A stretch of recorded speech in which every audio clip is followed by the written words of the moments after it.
ဒီနေ့တော့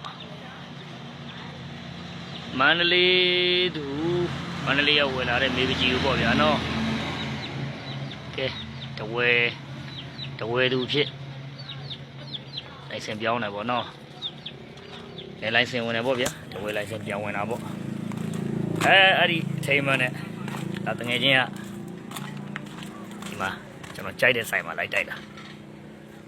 ဒါမမီးငယ်ဆိုတာတဝဲသူတွေသိပါတယ်နော်တဝဲရလူတွေသိတယ်ဒါပင်လယ်စာပေါ့ဗျာအစုံရတယ်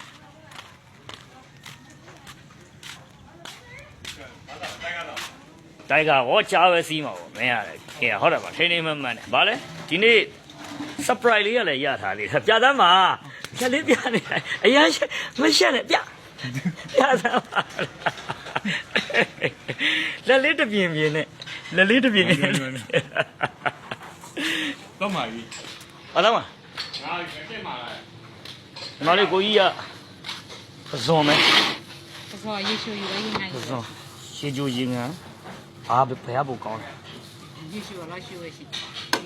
မဟုတ်တယ်ဘယ်ရဖို့ကောင်းလဲရေချိုရင်ကဘယ်ရဖို့ကောင်းလဲရင်ကလားဟုတ်ပြီရင်ကဒီမလေးကင်းမလားကင်းမယ်နော်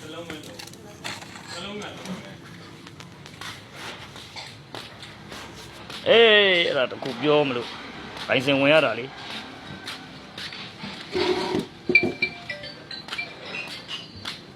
ရန်ကုန်မှာဆိုရင်များစိတ်တည်ညစ်လိုက်တာဝင်ရတာနော်တန်းနေစီးတဲတွေချစ်မျိုးတွေပေါ့အခုဗျာနေလိုင်စင်ဝင်ရတာလေနော်မန္တလေးကနေပြီးတော့မန္တလေးကဝယ်လာတဲ့ကားကိုဟိုလိုင်စင်ဝင်ရတာအိုးစားစရာအပြည့်စုံတယ်ဗျာဒီမှာအမြဲတမ်းဒါတငယ်ချင်းနဲ့ပတ်သက်တဲ့အကူနော်ဟိုတယောက်နဲ့အဲ့လိုက်တော့အားလုံးစိတ်ချမ်းသာနဲ့ပြီးသွားတယ်ဘာမှမလုပ်ဘူးဗျာခါလေးမောင်းလာတယ်စားစရန်စစ်တယ်နော်ခဲချစ်တယ်ကဲလူရတဲ့စိတ်ပိုင်းလေးစစ်တယ်ဓာတ်ပုံရိုက်တယ်ကဲပြီးပြီဗျာကဲနော်ဟို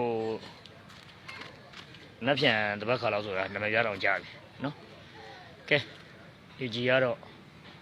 တဝဲသူစစ်ဖြစ်သွားပါပြီနော်